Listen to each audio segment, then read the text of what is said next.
तर hi guys, संध्याकाळ झाली होती आणि मला भूक लागली होती म्हणून मी बटाट्याची कापं केली. तर बटाटे कापून घेतले आणि त्याला धुतली. तर त्याच्यामध्ये मसाले टाकले, लाल तिखट हळद वगैरे सगळं, आणि त्याला चांगला मिक्स केलं मी. त्याच्यानंतर तवा तापत ठेवला. तवा एकदम चांगला गरम झाला की मी त्याच्यावरती बटाट्याची कापं होती ती टाकून दिली.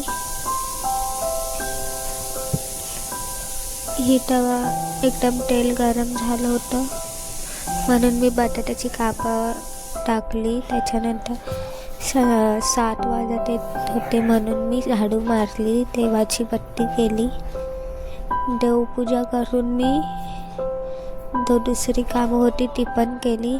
जर तुम्हाला व्हिडिओ आवडले असेल तर सबस्क्राईब करा आणि कमेंटसुद्धा करा.